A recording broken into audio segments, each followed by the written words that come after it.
the revolutionary ankle lock system, an integrated brace built into the boots, delivering unrivaled support, protecting ligaments from twists, tears, and trauma.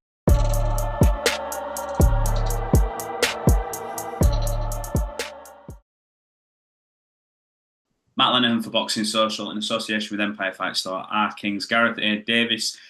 We are a day removed from what was an incredible fight night in Sheffield. You know, a really good card and a main event which I suppose lived up to expectation. Dave Allen, man of the people, the atmosphere. I know you were there, so you can vouch for this. Electric. I haven't had an atmosphere like that in a long time.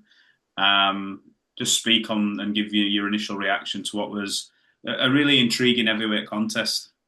Well, I was up close and personal with it. Obviously, working the broadcast for TalkSport, so and I, interviewed Dave Allen in the immediate aftermath. It was an amazing atmosphere. It was very reminiscent of the kind of loving crowds. I'm just going to turn this light across here. I'm actually blinding myself at the moment, which is one of those things that you don't want to do on a Sunday evening. It was an amazing event. The 10,000 crowd was extraordinary. It really reminded me of the love for Ricky Hatton, which was ironic given that there was a 10-bell salute for him, and also that obviously the day before Ricky's funeral cortege had taken its way through Hyde and to the cathedral in Manchester. So, Dave Allen has definitely become a cult hero. And the chance of there's only one Dave Allen really rang out and got him to see the fight through to the end. I thought he was dominated by Makhmudov for most of the fight. If I'm critical, well, I thought he had a very good ninth round, Dave, when he seemed to have Makhmudov in trouble. And obviously at the end, when Makhmudov was as exhausted as Dave was, he was trying to just, he literally threw himself over a couple of times, throwing that right bolo hand or whatever you call it. It was like literally a fence gate closing, like a gate closing. He gave his all.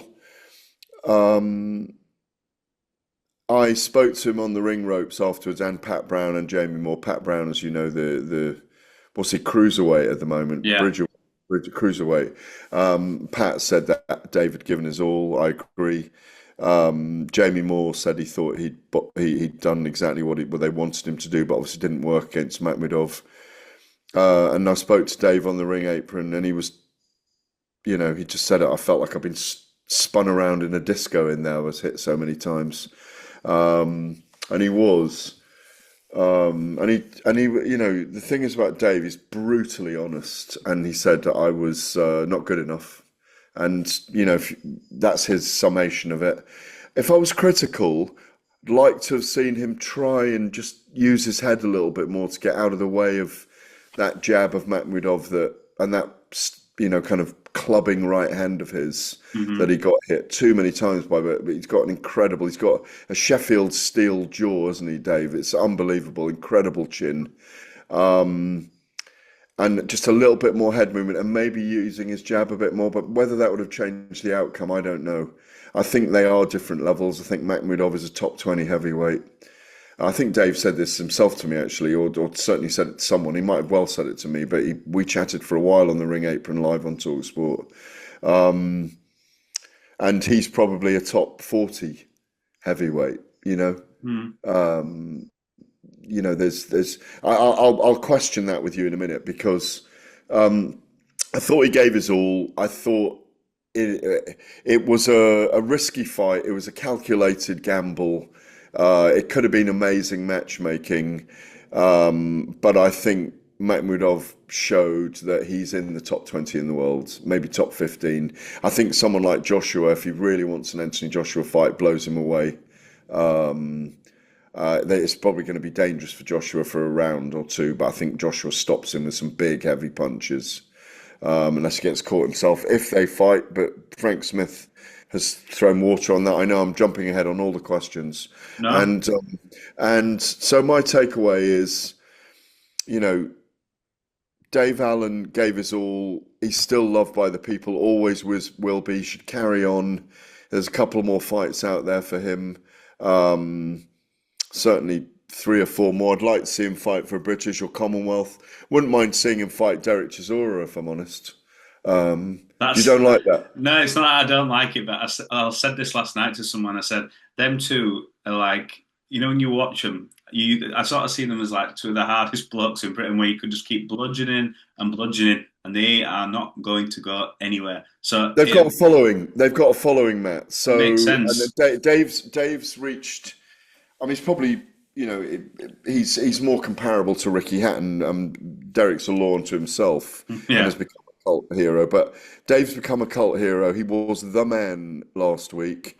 As he said, like the walkout just took his breath away, and he felt almost like he was going to cry. He felt very emotional, had to pull himself together. It was brilliant being there.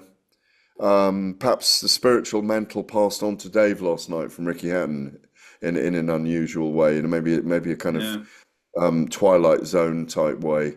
I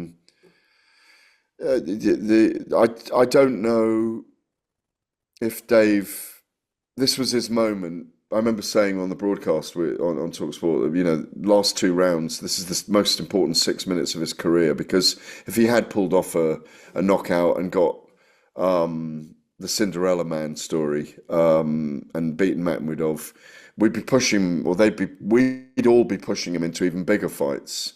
But it was a very stirring night, and he's an incredibly tough man, Dave Allen, but so is Makhmudov, and who was classy as well at the end in the post-fight interviews. Yeah, I've got to say he was classy all week, was Makhmudov, and how he approached the fight week. Scary dude, but look, he got the job done.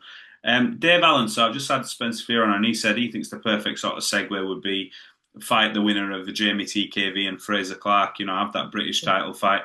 Is that, obviously, aside from a Chisora, which I think is a good shout on paper when you look at both followings, is that something where you'd be like, yeah, that's about right? It is. It is, as long as it. Thing is, if Dave Allen crossed over to fight on a boxer card sponsored by Riyadh Season on the BBC, he could end up earning quite well from it. Equally, they might want to bring him over and put him on a DAZN pay-per-view against I don't know whether he's a pay-per-view fighter yet, but I just look what Dave's been through with his betting addiction. Or I don't know if it's an addiction, but what Dave's been through in his life, and to where he is now, he's an absolute incredible success story. He's a wonderful human being, a very amusing human being to be around. There's something. He's a one-off. He's a very, very unusual character. And weirdly, working for a week with him on Ben Eubank, that first Ben Eubank fight, or was it Ben Eubank? No, it was Usyk Dubois. Sorry, It was Usyk Dubois. I got to spend more time with Dave Allen, and he really appreciates you doing little things for him. He genuinely appreciates it, and he doesn't take anything for granted, in my view. And that's what I really like about him. And I like his honesty and his humility. And I think we all love that about him, Yeah, it's incredible. I think when we talk about like the Ricky Hattons and stuff, and they were chanting, there's only one Dave Allen. I agree with you. It was like one of them moments where you're like, he is one of them kind of characters, man of the people, You want him to win, don't you? Yeah, I mean, I'm looking around. There's not anyone there who's going against Dave Allen anywhere. No, we even, like, I looked along the row, and we were out of our seats applauding him at the end of the fight. And I don't often do that. And I don't, it's not really the behaviour of media people. But, in these unusual times, you just wanted to applaud his efforts last night, what he took to get to the end of that 12th round. And you wanted my head, I picked Makhmudov to win. I always picked with my head. But I really wanted Dave to win, and I think everyone in that room, apart from maybe 3 people in the corner of Makhmudov and a few people watching at home on TV in Montreal and in Azerbaijan or wherever it is he's from.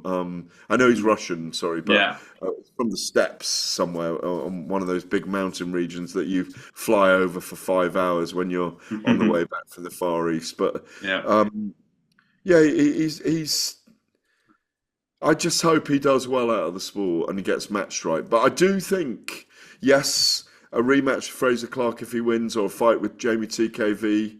Because I think Dave is established as what he is. If he trains hard, we see he's got the fitness to go for that long. He took a lot of punches last night. He's got an incredible chin. He's got.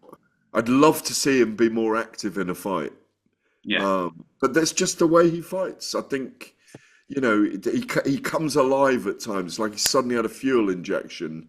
And at the end of that 9th round, it looked like he was going to get Makhmudov out of there for a minute.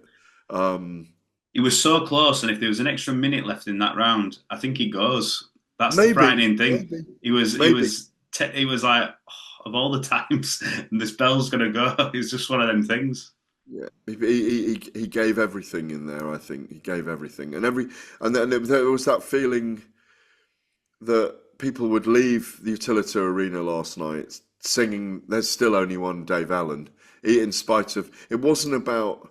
Yes, of course, a victory would have propelled him to even bigger money fights and bigger events and bigger matchups last night, but. That he hasn't lost anything in terms of his popularity.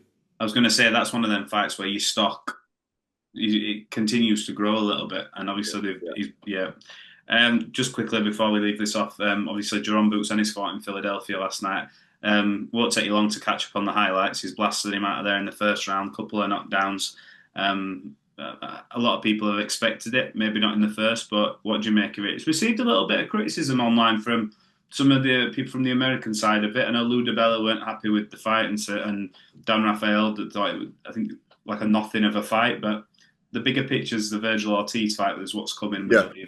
Well, I was about to go on to that. They're obviously next year they're lining this up for a big fight.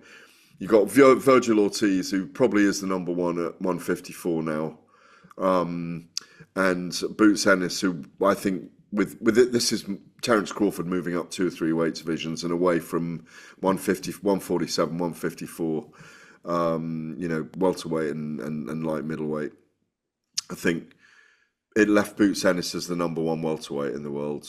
He's moved up to 154 now, light middleweight, super welterweight, if you want to call it that, if you're that modern.